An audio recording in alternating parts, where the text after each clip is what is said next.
pozdravljeni, hvala za predstavitev. Zdaj, kot vidite, moj naslov je precej obsežen. Nekako je bila želja primarno, da vam mogoče celo prvič vsebinsko predstavimo našo muzejsko fototeko, ki je za naše razmere, danes smo slišali nekaj številk, precej obsežna, ima dolgo zgodovino in po določeni vsebini tudi specifična, glede na to, kaj hranijo ostali slovenski muzeji. To pa predvsem zaradi dogodkov, ki so se dogajali v naši dolini, torej v Šaleški dolini po drugi svetovni vojni. Ker pa smo v panelu o popularizaciji fotografske dediščine, bom ta del pregled malo skrajšala, ga bomo preleteli in se mi zdi pravno, da vam tudi predstavim, kaj počnemo za to dediščino, na kak način jo približujemo mladim, ker se mi zdi, da smo na tem področju kar aktivni. No in zdaj, če kar začnem z enim takim hitrim pregledom, kot sem rekla, je del našega muzeja že od leta 1957. Trenutno šteje nekaj več kot 247,000 kosov gradiva. To je to, kar imamo obdelanih. Seveda je pa tega čaka na obdelavo še kar nekaj. Pridobljeno in ustvarjeno bilo v terenskem in drugem raziskovalnem delu muzejskih strokovnih delavcev z preslikavami originalnih fotografij, z darilnimi pogodbami, donacijami in v nekoliko manjšem obsegu tudi z odkupi.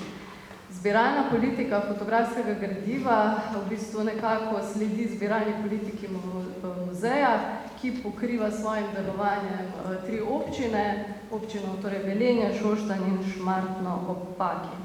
Vso gradivo je na voljo tako muzejskim sodelavcem, kot tudi zunanjim uporabnikom za študijske ter ostale namene. Pri tem recimo imajo kakšni darovalci, sploh če gre za potomce fotografov, da jih recimo predhodno obvestimo na kak način oziroma zakaj bo gradivo uporabljeno. Ampak tukaj moramo reči, da še imamo zelo dobre odnose, kar je bilo že prej omenjeno v prejšnjem panelu, koliko je pomembno tudi v bistvu delati z avtorji, z njihovimi potomci in v bistvu ne gre za, to nam zaenkrat še ne predstavlja omejitev.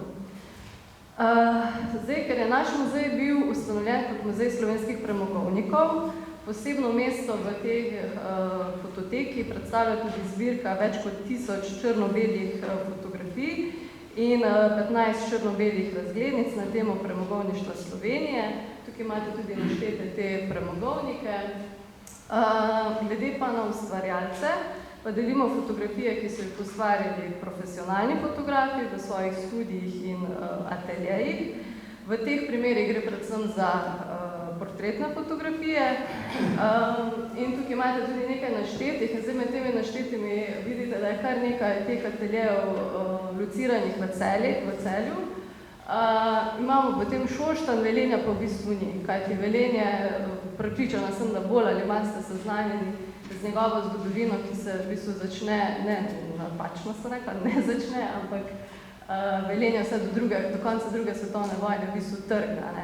Tako da v bistvu šele leta 1948 dobimo v Velenju prvi fotografski studio, to je pa ta Fotopajk Velenje.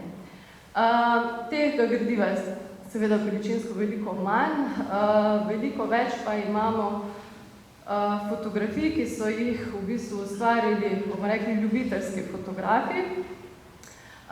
Tukaj sem izpostavila nekaj teh največjih, najpomembnejših fondov iz razloga, kaj ti fondi vključujejo fotografije oziroma posnetke tistih delov Šaleške doline, ki jih danes več ni. Torej, zaradi aktivnega rudarjenja oziroma premogovniške dejavnosti so deli teh naselij danes pod vodo ali pa v celoti, torej pod jezeri in seveda kot taki nam predstavljajo dragocen dokumentarni vir. Zelo na hitro, Lojze Ojstešek, ki je bil zaposlen v premogovniku Velenje, je bil amaterski, ljubiteljski fotograf. Najbolj dragocene so njegove fotografije rudarjev, torej pogosto se spustil v rudniške rove in fotografiral rudarje pri svojem delu. Pomemben tudi zaradi tega je pa, ker je s svojimi posnetki dokumentiral tudi ekološke spremembe v naši dolini. V koncu 80-ih let je v bistvu Šaleška dolina bila izjemno onesnažena, do te mere, da so recimo tudi iglavci odvrgli svoje iglice. No. Tako da on je to uspel dokumentirati. Potem imamo dva šoštanska fotografa, Franjo Mašek in Miloš Vovk. Predvsem Franjo Mašek bi ga tukaj posebej izpostavila zaradi njegove fotografij Družmirja. To je pač vas, ki je v celoti v bistvu izginila.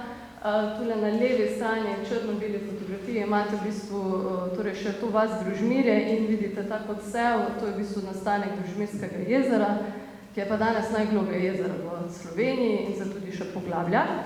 Pa potem tudi na desni prva barvna fotografija pa predstavlja v bistvu to cerkev Družmirsko svetega Mihaela z že zapuščenim pokopališčem. Vse to je danes, bomo rekli, nažalost pod vodo, ampak vemo na drugi strani, kaj je v bistvu premogovnik vseeno prinesel sami Šaleški dolini. Zelo veseli smo, da med temi ljubiteljskimi fotografiji imamo tudi eno fotografinjo, Frančiška Vrabič iz Škal, gospa, ki je fotografirala že pred drugo svetovno vojno, torej v 30 letih, med vojno in tudi po vojni. V bistvu dokumentirala je vsakdanje življenje v Škalah, veliko ljudi se je prihajalo tudi k njej fotografirati čisto tako spontano oziroma k njej na dom.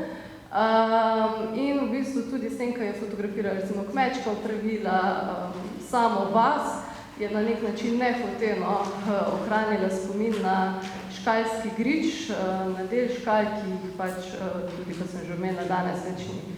Predvsej frajerska se mi je zdela na tej prvi fotografiji, ta večji, kjer imamo tako imenovani nek, bomo rekli, selfie, ki ga ustvarila od sebe z ogledalom. Ljuba Naraks in Ludvik Malje so pa dva fotografa, ljubiteljska, ki sta pa nekako fotografirala vse pa dogodke v Velenju, ki so se dogajali oziroma izgradnjo Velenja. Šaleška dolina oziroma Velenje v drugi polovici 50-ih let dejansko spremeni svojo podobo. Na območju, kjer so včasih bila njive in polja, zraste mesto. Ljuba Naraks je bil fotograf oziroma novinar in tudi urednik lokalnega časopisa Šaleški rudar, ki se je potem preimenoval v Naš čas. In kot novinar je šel na teren poročati o dogodkih in potem je ob tem naredil tudi fotografijo. To je tudi ena taka prednost pri tem ustvarjalcu, pri Naraksu. Veliko v bistvu podatkov v njegovih posnetkih najdemo v časopisu, medtem ko za vse ostale avtorje oziroma za vse ostale posnetke drugih avtorjev pa smo v rahih težavah. No, zdaj pa posebej za konec bi pa izpostavila Volbenka Pajka, ki, kot sem že prej omenila, je bil prvi, ki je v Velenje prinesel, bom rekla, to profesionalno fotografijo. Drugače doma iz Kozjanskega, v 30 letih je imel svoj atelje v Mozirju in leto 1948 odpre svojo prvo, najprej podružnico v Velenju, no potem je pa videl, da se Velenje nekako razvija, da bo potreba po fotografiranju vedno večja in potem od leta 1952 se stalno naselil v Velenje in odpre ta svoj znameniti atelje.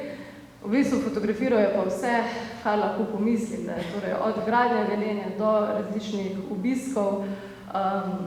Sam Tito je v tistem obdobju recimo 4-krat obiskal Velenje, vseh pomembne dogodke, ki so se dogajali v naši dolini.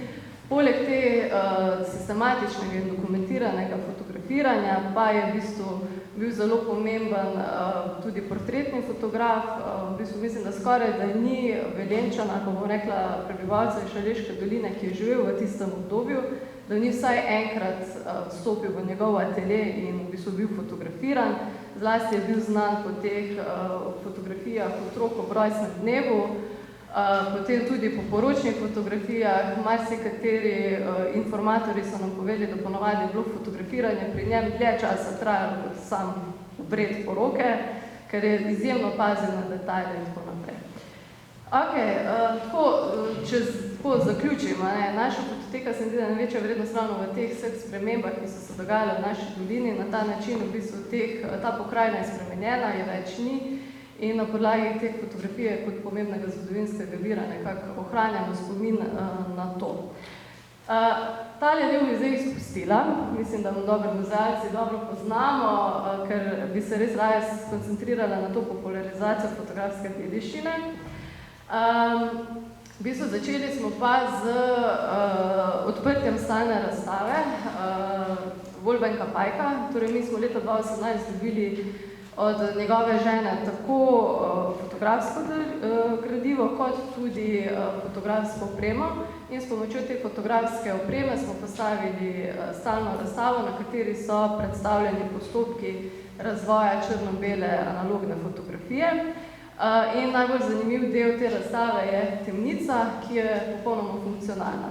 In jo v bistvu tudi uporabljamo za izvajanje pedagoškega programa, namenjen je predvsem višjim razredom osnovne šole in srednješolcem.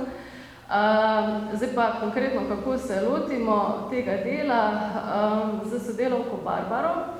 Najprej naredimo eno kratko predstavitev, kaj sploh bodo otroci počeli na delavnici. Jaz, glede na to, da se bolj ukvarjam z dokumentacijo, jih nekako probam seznanjati z muzejsko fototeko, zakaj je fotografija kot taka pomemben zgodovinski vir, kako hranimo takšno gradivo. Potem gremo po kratkem vodstvu po razstavi o fotografu Wolfgangu Pajku in potem se v bistvu lotimo praktičnega dela. Na tej zadnji fotografiji vidite v bistvu pinhole kamero, ne vem, če jo poznate. Vsi, glavno, zelo preprosta kamera, ki se lahko izdelate sami.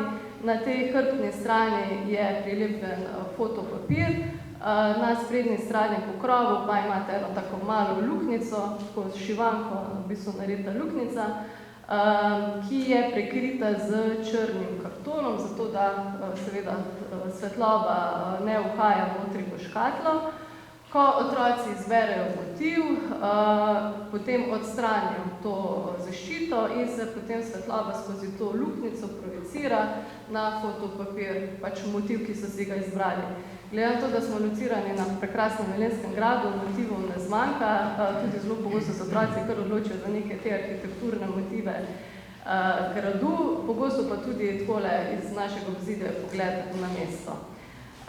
To traja, zdaj, če je dobro vreme, 30 sekund, recimo, drugače pa v slabšem vremenu tam minuta pa pol. In potem v temnici razvijemo ta fotopapir in na tem prvem fotopapiru imamo negativ, tudi na tej prvi strani. Ko se ta negativ posuši, naredimo kontaktno kopijo in potem dobijo ven pozitiv. To kontaktno kopijo, torej fotopapir spet gre čez postopek, ki je v temnici, ki ga poznate. No in to je v bistvu en končni izdelek, ki ga uspemo sproducirati v 180 minutah. V vmesnem času, ko se ta fotopapir suši, pa sodelavka še uspe narediti z učenci in dijaki še postopek cianotipije. To cianotipijo pa mogoče sploh na počitniških taborih, ker ta program potem vsake toliko izvedemo tudi na poletnem počitniškem taboru, ker imamo več časa, pa cianotipijo tako delamo ali na kakšnih majčkah, ali na vrečkah in tako naprej. Zelo ne. Naslednja stvar je Pikin fotografski natečaj za osnovnošolce. V Velenju v bistvu imamo največji otroški festival in v tem sklopu tega festivala naš muzej že od samega začetka prireja fotografske razstave. Vse do leta 2019 so v bistvu imeli na teh razstavah razstavljali lokalni fotografi. No, od takrat naprej pa smo to nadgradili in v bistvu smo povabili osnovnošolce iz naše doline, da so torej se prijavili na natečaj. Od leta 2022 pa to pripravljamo v sodelovanju s spletnim portalom Digitalna kamera in digitalnim fotoklubom. Na ta način smo se razširili v bistvu na celotno Slovenijo in v bistvu sam natečaj poteka tudi pod pokroviteljstvom Fotografske zveze Slovenije, kar pa tudi prinaša tem mladim fotografom bodočim dodati točke, ki so potem v tem, če se imajo namen ukvarjati bolj resno s to fotografijo, jih zelo prav pride. Če kdo koga pozna, tudi zdaj je že zunaj razpis za september, tako da tu so v sredini zmagovalci lanskoletnega natečaja in potem v našem atriju tudi ta razstava vsaj v času Pikinega festivala pa še dlje.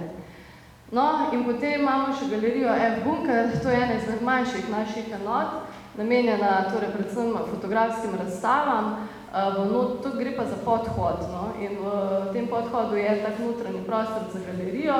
No, na levi strani je pa bila dolgo časa taka z grafiti popisana stena in zunanji sodelavec, ki skrbi za galerijo, no, se je prišel na idejo, da bi pa tu objavljali fotografije iz naše fototeke.